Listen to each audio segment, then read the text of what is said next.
kasama ho natin si Attorney Joel Ruiz Butuyan ng International Criminal Court Council. Attorney, live po kayo sa RMNDZ XL Manila. Si Radyo Man Lourdes po ito. Good afternoon. Magandang hapon at magandang hapon sa lahat ng ating mga tagapakinig. Kayo po ba ay nasa the Netherlands, Attorney, o nandito lang sa Pilipinas? Nandito po ako sa Pilipinas sa ngayon. Attorney, paki-verify or baka pwedeng may kopya na ba kayo? Hiniling daw po ng kampo ni Vice President, ni President, former President Rodrigo Duterte na magkaroon po or payagan siya for what we call interim release. Ano po yung interim release, Attorney?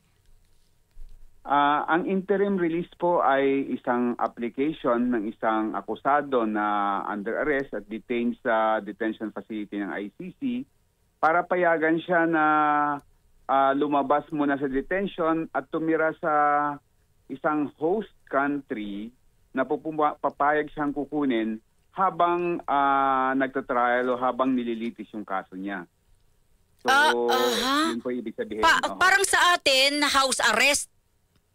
Para hong ganun, parang provisional liberty, para kang nagpiyansa tapos palalabasin ka habang nililitis yung kaso mo.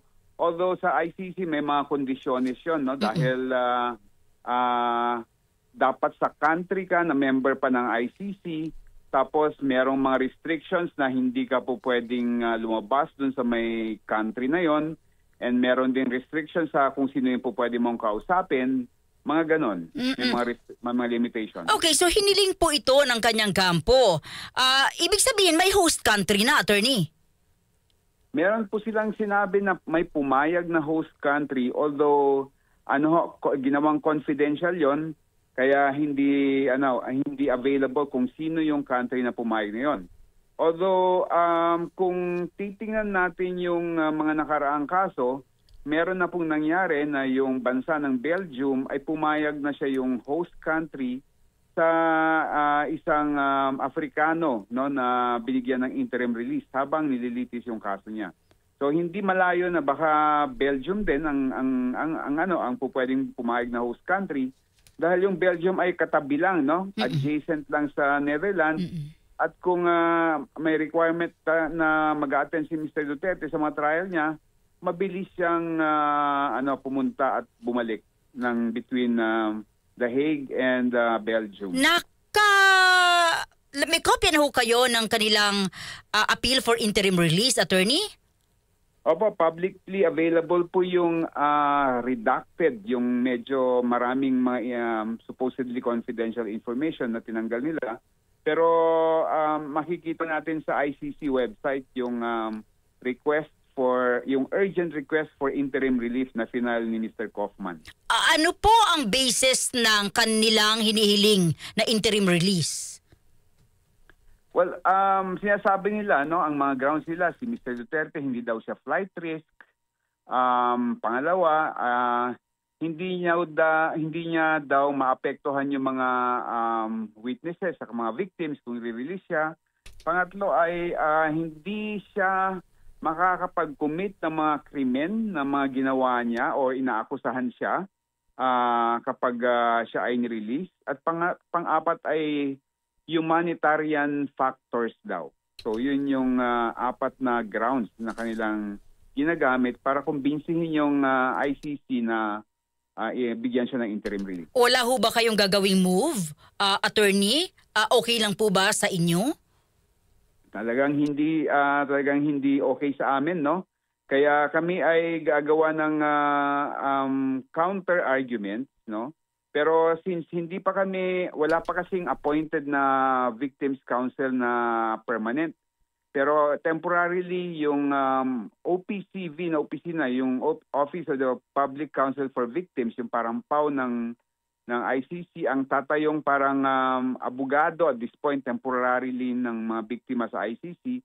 So i-course namin sa kanila, ibibigay namin sa kanila yung aming mga argumento para sila naman yung mag-submit sa ICC kung tingin nila karapat-dapat yung mga argumento namin. Para malinaw, Attorney, kayo po ay magka-counter argument para hindi po katiga ng ICC yung interim release. Tama po yun. Ano po yung inyong argumento, Attorney? Sa apat na argumento nila? Unang-una, talagang flight risk talaga si Mr. Duterte, no? Sa simula pa, talagang ayaw niya sa ICC. In fact, winidraw niya yung Pilipinas sa ICC. At trineten pa nga niya yung mga officials ng ICC na aarestuhin niya kapag pumunta ng Pilipinas, no? Nung inaresto nga siya, trineten pa niya yung nag-aresto sa kanya, si General Torres. Sinabi niyang babalikan ka ng mga anak ko, no? So makikita mo talagang flight risk siya. And then makikita naman natin kung ano yung mga actuations ng kanyang mga supporters. Talagang gusto siyang pabalikin, no? Kahit na hindi pa nag-uumpisa yung trial. Halos araw-araw yung kanyang rally sa The Hague. Tapos nakikita naman natin yung mga nangyayari dito sa ating bansa, sa Senado, kung gaano kalakas yung puwersa ng mga Duterte at kaya nilang ipapostpone at halos ipadismiss yung impeachment ng anak ni Mr. Duterte, no? And then pangalawa, pag ni-release siya, it will really instill fear in the victims and the witnesses, no? In fact, nung naaresto siya, kahit na naaresto siya, takot pa rin yung mga biktima na lumabas at mag-participate. Eh di mas lalo na kung i-release siya, mas lalong matatakot yung mga victims and witnesses na lumabas, no? Pangatlo, he will continue to commit the same crimes that he is accused of. In fact, nung nasa Quadcom hearing siya, sinabi niya mismo, nasa dyaryo, kapag ako ay nanalo na mayor ng Davao City, dodoblehin ko yung patay. Sabi niya mismo, no? Dodoblehin ko yung patay. So talagang he intends to commit more killings, no?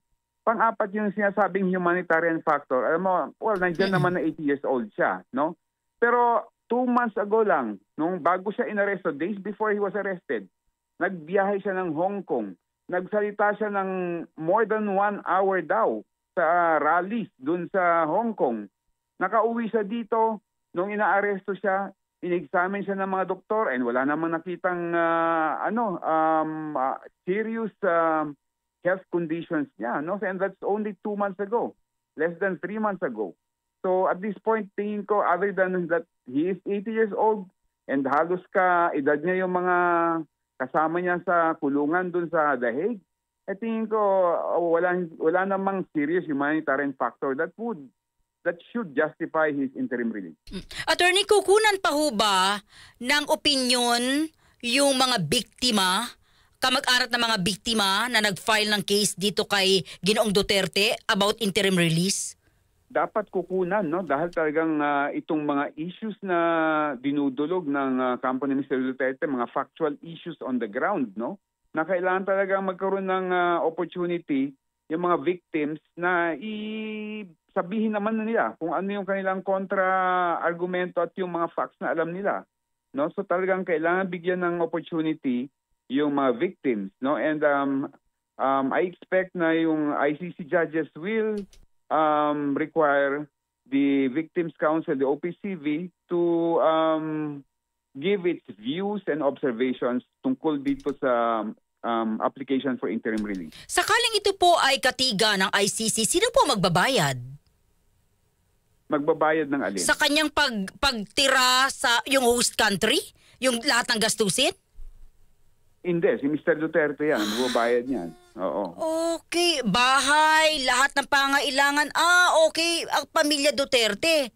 Oo. Okay. Sige, sir, ganito po may sinabi kasi ang Malacanang. Sabi ng Malacanang, pag-amin na ba ito ng krimen ni Pangulong Duterte nung sinabing daw sa isa sa mga grounds, sinabi nila na hindi na siya makakagawa pa ng ganitong krimen. Ito ba'y narinig nyo na parang tanong na Malacanang, sandali, itong grounds na to parang inamin na nila na talagang may pagkakasala si Ginoong Duterte? Yung wordings nga parang pwedeng ganun yung interpretation, no? Kasi nakalagay doon na he will not be able to commit more crimes. So parang ang isang interpretation diyan parang sige, inaku mo na yung mga past na krimen mo, hindi ka nagagawa ng additional na krimen, no? So isang objektibo na interpretasyon 'yon dahil parang inamin niya. Ito ho ba ay positibo ho sa inyo, attorney? Kasi ano yan, sa Defense Council naman yan, sa sa pleading niya. So, pwede lang i-argue rin na hindi gano'n yung kanilang intensyon, no? Although, siyempre, magagamit din yan ng prosecution, no? Na gano'n nga. Na talagang kahit pa paano, may implicit admission. Oo. Attorney, sa mga nakikinig kasi napaka-controversial po ng isyung ito. Ano po at lahat nakatingin naman dito kay Ginoong Duterte sa dahig. Kailan magdedesisyon yung ICC about this interim release appeal? Urgent, sabi nyo nga urgent, ng kampo Duterte. Oo. Bibigyan ho ng opportunity ang prosecution sa Victims Council na maghain ng kanilang views and observations. And we anticipate na anytime soon maglalabas ng period kung kailan na maghahain ng ganitong views and observations ang ICC Pretrial Chamber. And pagkatapos na ma-receive ng chamber yon, magdidesisyon yung ICC.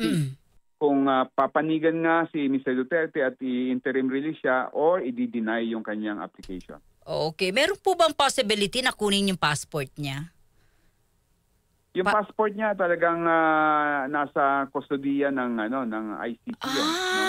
Oo. Okay. So kahit na for interim release, for example, nasa host country siya, talagang hindi siya makakalipad or makakapunta kahit saan. Depende lang sa diskarte nila yon.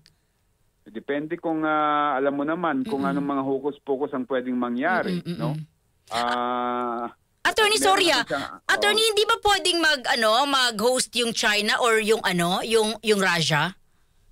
Hindi yung member ng ICC yung China o Russia kasi yung host country kailangan member ng ICC. Okay. Attorney, ano po ang yung mensahe sa mga nakikinig, partikular sa mga kaanak po ng mga biktima ng extrajudicial killings at war on drugs?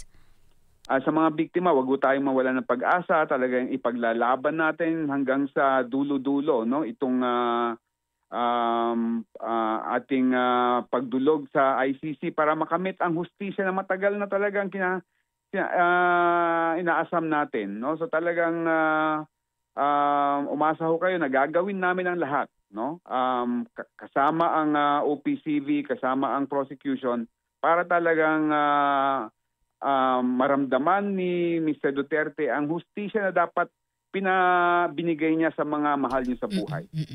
Attorney, maraming salamat sa inyo. Mabuhay po kayo. Magandang hapon po. Maraming salamat din po. Mga kasama si Attorney Joel Ruiz Butuyan, ICC Council. Yan po ay abogado ng mga kaanak na mga biktima po ng war on drugs at extrajudicial killings.